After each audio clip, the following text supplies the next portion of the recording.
Kern County, an area with a long history of farming that's been passed down generation to generation. We'll talk to leaders in the agriculture industry about new technologies, what's happening around Kern County in the farming industry, and other topics to keep everybody informed. This is Farm Country.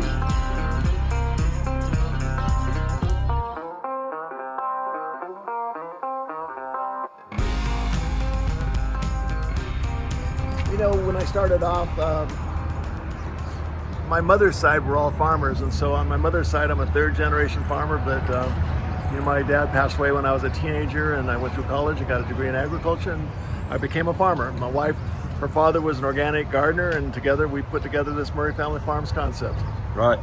You know, it is an interest, it's a very unique farm, right? Because it is a working farm, right? I think I saw people out there. How many different fruits and vegetables do you carry on the farm? Do you have any idea? We grow about 200 varieties of fruit. When we started out with nothing, we thought niche player was our fit, and so we started looking at where the niches were, and we started with cherries, and we've expanded that and grown it onto, you know, what we do in the farmers markets with like 100, 180, 200 varieties of fruit. But we lead off the season with our berries and cherries, and that's what we're known in a lot of parts of the Southland. Particularly, we have a big presence down there. Wow. So your stuff here that you grow, where does that end up usually? Is it farmers markets usually, or where? The majority of what we grow on this property is farmers markets. Just this last week, we were selected for the 5th year in a row as Santa Monica's most loved farm in the farmers market. So 5 years in a row now, we're most popular farm in the farmers market in Santa Monica, which is probably the premier market in the United States. You know what I love about this place, and we're going to take a look around because it is really fascinating if you've never seen it. It's an interactive farm, right? You get young kids interested in farming, right? Was that the goal when you built this place? I think that if you take a look, the kids of the community here, less than 10% are getting all the fruits and vegetables they need in their diet. And so connecting them with the colors, with the variety of fruits and vegetables, and also seeing how good it tastes compared to what's available in the grocery stores was to get kids connected. This is also an agricultural community, and that there's probably no better place in the world to go from the very bottom tier of the economic spectrum to the top tier in a single lifetime than there is here in Bakersfield. And a lot of that has to do with the resource richness of our oil and agriculture, and you can start driving a truck, then buy a truck, and then you have a trucking company. And that you see that in all aspects of agriculture, where you can become your own businessman.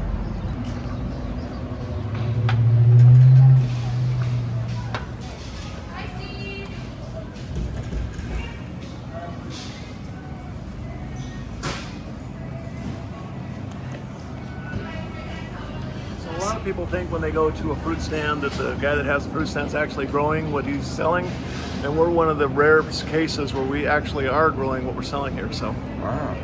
Most all the fruit we have in here is organic, certified organic. It is. And that we're kind of in the peak of our stone fruit season. We are at the very tail end of our cherry season. Wow. You know, it's actually, you probably can't get fresher fruit than this, right? I mean, right off the farm, right here. Yeah, and our shtick is that we pick it today and sell it tomorrow. And so it's the best way to get fresh, ripe fruit.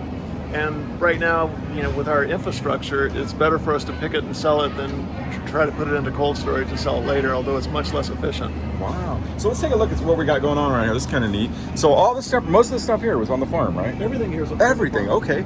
And so we have donut peaches, we have apricots, we have plums and pluots, we have blackberries, blueberries, strawberries. Wow. Just in blackberries, I think we have 20 varieties. Would you say cherries is your wheelhouse, or do you have one? Cherries are our wheelhouse. That I think we start the season earlier than anybody else, and that the quality of the product is so good that we really have a presence. That my son manages our farmers market business, and so he goes down to 19 farmers markets in the Southland. This happens to be my wife, Vicki. Hello. Hello. How are you doing? Fine. How are you? Very good, and I'm excited to be here. A lot of people love this place, and we're going to get into it. We're going to look at the farm. I can't wait to go out there and see how things are done. Real excited to be here, and you know, I know this place has, I know, like, especially the holidays, I know this has a place in people's hearts for sure. Yeah. People love us. Yeah, they do. Our family farm fanatics love us, and thank you so much. Yeah, I can't wait. Nice to meet you. All right. Have fun. Well, let's go. I'll follow you. Okay. Whatever you think. You want to? Let's go on. we can walk on the farm, but we're going to kind of go through Yeah, I'm gonna follow the you. dark spot of the farm. Okay.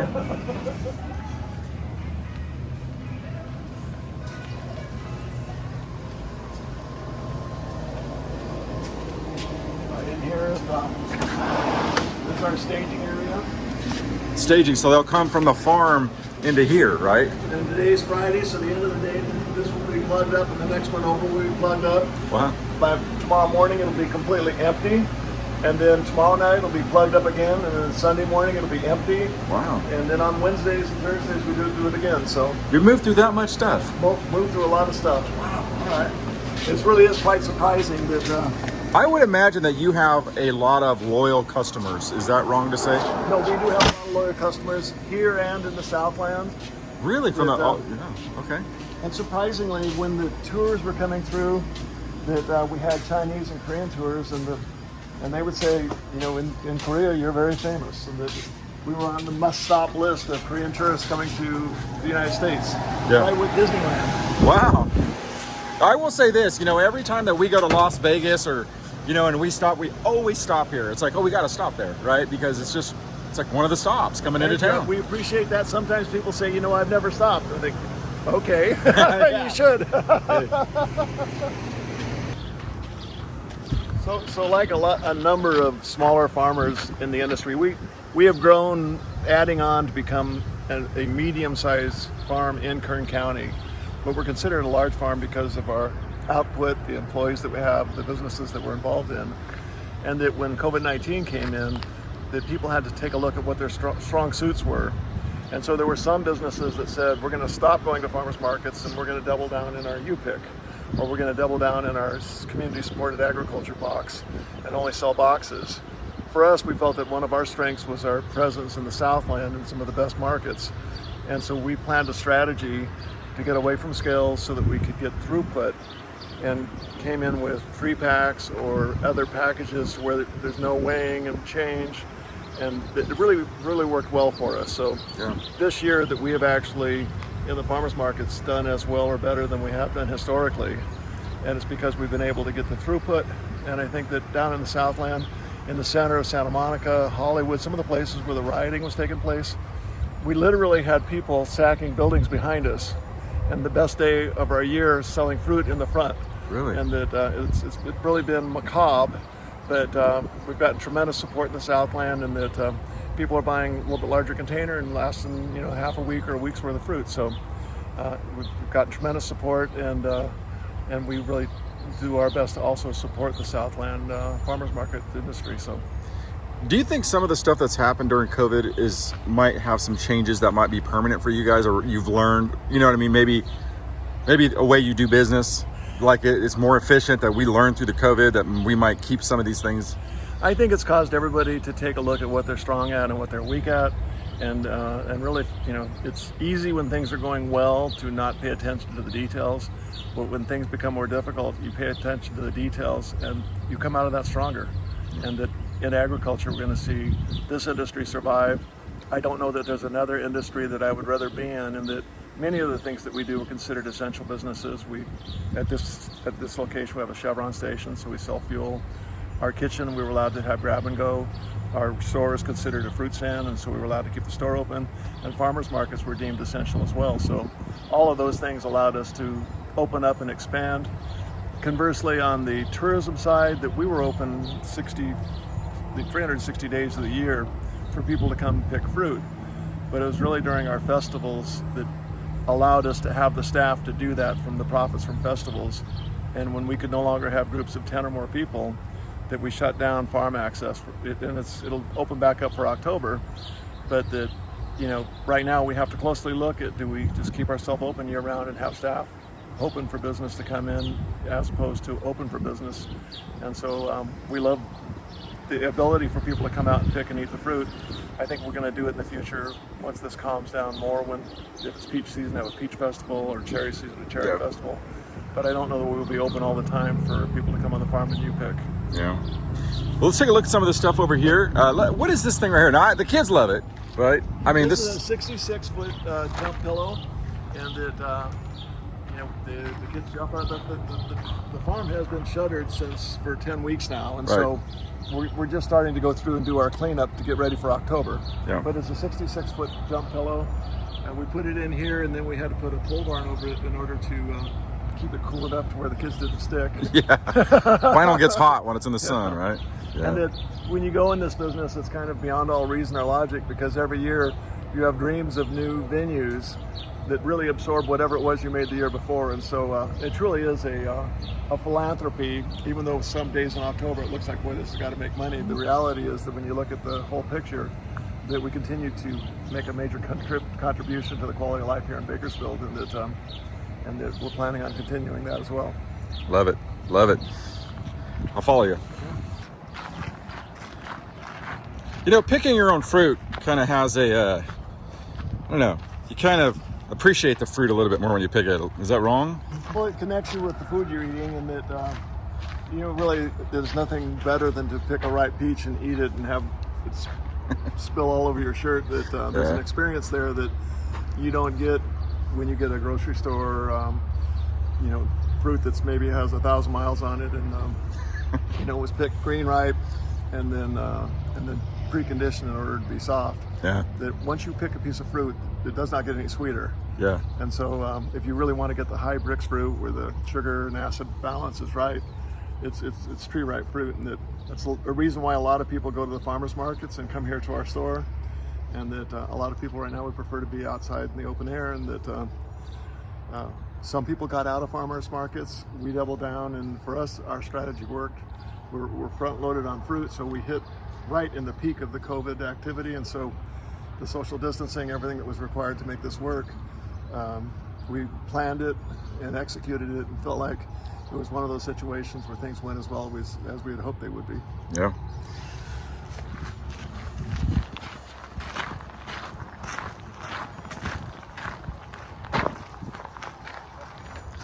A lot of animals out here.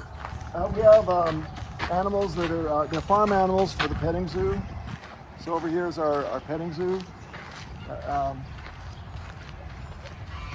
or animal garden. Now this is fun.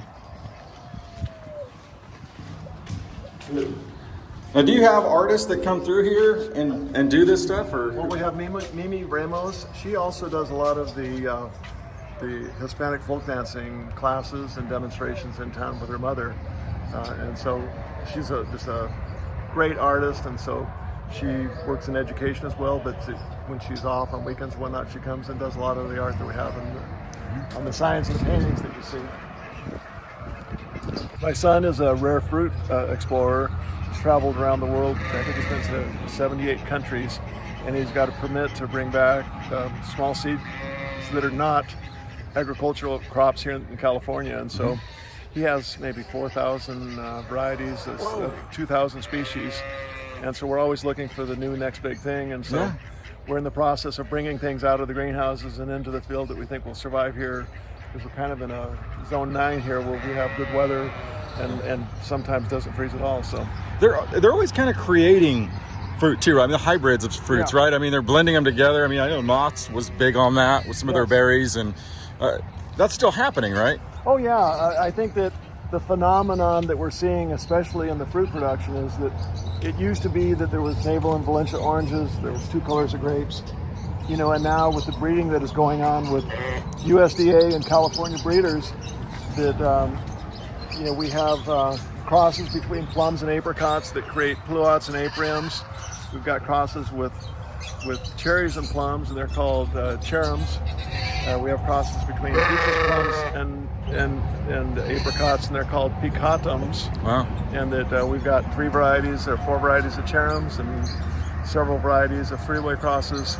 And they're not genetically modified, they're natural, hand-pollinated crosses, so they're not GMO, but they put together some really interesting combinations of flavor. People used to want to get the hybrid varieties, and that not hybrid, but I mean the heirloom varieties, and a lot of the new ones that we have today are actually sweeter and hidden windows so that you can have continuous fruit supply.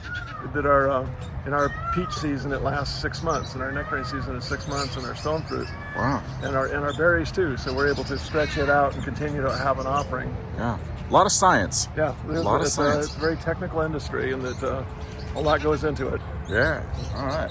Anyway, this is the animal garden. It's the animal garden, so people can come here. The kids, man, that is big, right? Yeah, that is big. That is a big sheep here. Right. Yeah, man, that is big. And then you got birds, you got chickens, right? When I was growing up in my yard, we had pheasants and we had pigeons, homing pigeons, and tumblers. Yeah. And we were growing boysenberries and white Babcock peaches. And I thought, boy, someday I'd like to do this. And it led to all the white and yellow peaches and all of the. You still get to have a bird collection too. Wow. I'm gonna walk through here. And now this is you have a pigeon section. Yeah, those are the homing pigeons, right? Racing homers, and we have several different species of tumblers. Wow. All right, I'm gonna kind of walk through here. Now this is a bird area you have there. And there you go. Wow. This is a lot of fun. I can see why people like coming out here. Yeah, a lot of fun here. Let me kind of walk down here. It is low key. Oh man, that is a pretty bird right there. Now that is a Reeves pheasant. A Reeves pheasant? I'm gonna see if I can get a close up of this bird here. Look at this thing. Wow, that's amazing. This over here is a Lady Amherst pheasant. All right. Over there was a yellow golden pheasant. Right. Yeah. Man, lots of fun.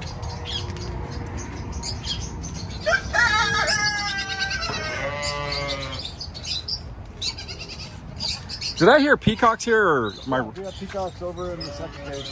Yeah, I thought so. They kind of sound like cats when they howl. Oh, they sound like a baby crying or a cat. Yeah.